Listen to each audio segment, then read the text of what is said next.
Assalamu alaikum and good morning student. Today we will be doing chapter number 5 inside the atom. In this chapter we are going to study about the Rutherford atomic model, okay, and the Rutherford scattering experiment. Over here yesterday we have seen that Rutherford, he was a British physicist who came to be known as the father of a nuclear physics, okay, because the basic of a atomic structure was discovered by the Rutherford, correct structure. The for a Rutherford experiment, the required material is a inside this box there is a radioactive material which emit the alpha particle. So there is a alpha particle, source of a alpha particle in this box, okay. So alpha particles, alpha beam, particle beam is one of a required thing. Then the second one is the gold foil, very thinnest gold foil he used for the experiment, and then he kept that thinnest gold foil in a circular, here around that gold foil there is a fluorescent screen. He used the fluorescent screen so that when the alpha particle hit those fluorescent screen, then those alpha particle will form a spot. Okay, so here I am representing that source of alpha particle with a blue color, and the second thing which is required is the gold foil, thinnest gold foil what is required for this experiment.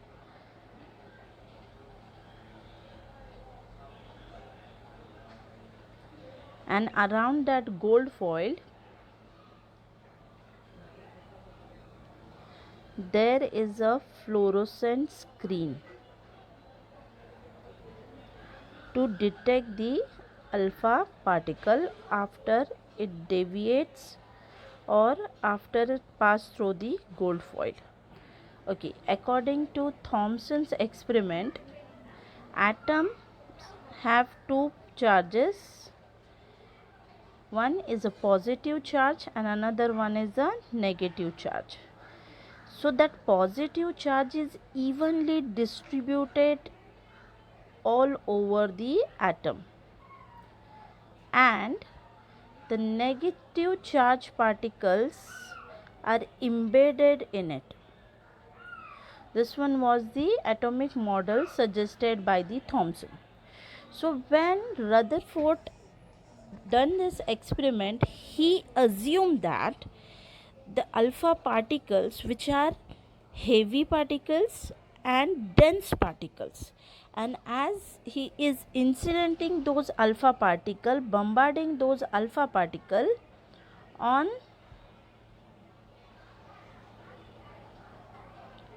this atom, so when he will bombard those alpha particle which is heavy, dense and having a high speed, okay, so when these alpha particles will bombard on the atom, inside the atom, as the positive charge is evenly distributed, so he assumed that, according to that plum pudding model, he assumed that there was nothing dense and heavy enough inside the gold atom.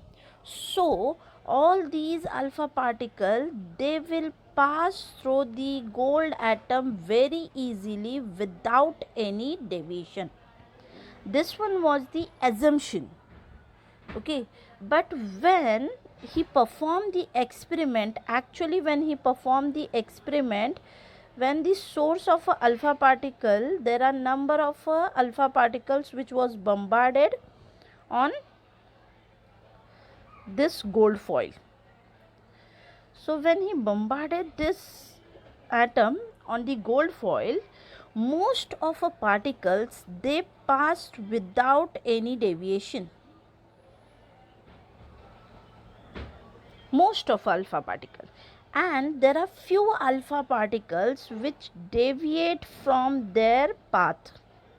There is a slight deflection in their path.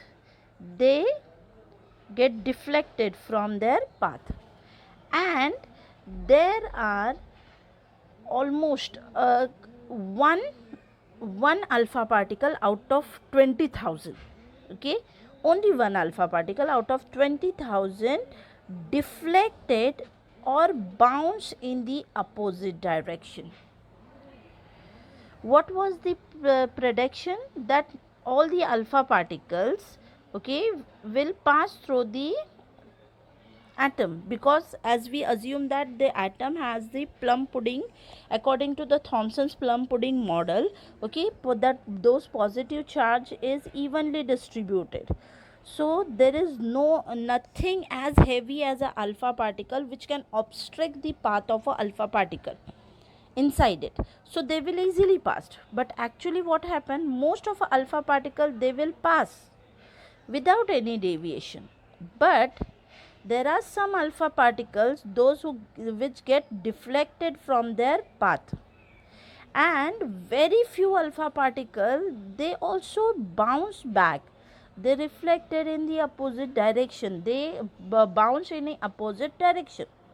So on the basis of his this particular experiment, what the Rutherford concluded that there is a positively charged particles which are present in a nucleus.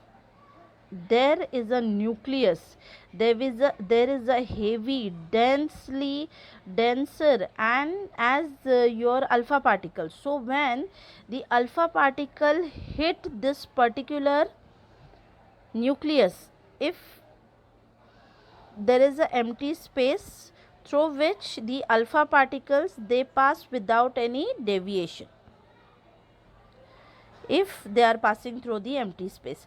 But if they hit slightly, if they touch the nucleus, then they may get deflected from their path. And if the alpha particle hit the nucleus, if they will not touch only, if they will hit the nucleus, then what will happen to that alpha particle? Obviously those alpha particles will bounce in a opposite direction. So on the basis of observation, he concluded that there is a massive and dense nucleus which is present in an atom, and that dense nucleus must be positively charged, and those electrons which are the negatively charged particles, those electrons they are revolve in a orbit around a nucleus, they are revolving in a orbit around a nucleus. So on the basis of this experiment, we can conclude that there is a positive mass in a center which is called as a nucleus, and the negatively charged particles they revolve around a nucleus, and there is a empty part, this part which is there, this part is completely empty, there is nothing over. Okay, with the help of this video you can understand how that Rutherford experiment was carried out, and how the alpha particles get deflected from their path, and how some of alpha particle will bounce in the opposite direction. Here you can see in your this particular video, you can see over here there is a gold foil. Okay, this one is the source. Inside this metallic chamber there is a source of a alpha particle. Okay, and these two are the metal detectors which detect the alpha particle after it passing through the gold foil.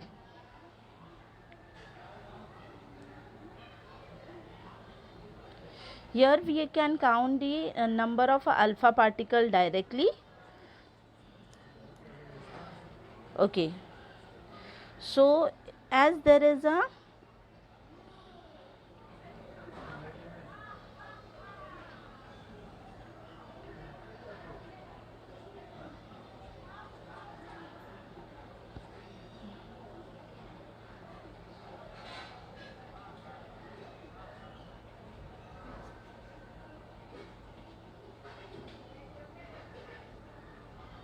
Okay, over here you can see the alpha particles which are releasing from this source, okay, which is represented with the purple color dots over here, and here inside there is that gray color shaded part which is represented, and in that you can see there is a gold nucleus. Okay, when these alpha particles are bombarded and when they pass through the empty space, they pass without any deviation, but when they hit the nucleus there is change in their path. Either they bounce in a opposite direction or they get deflected from their path.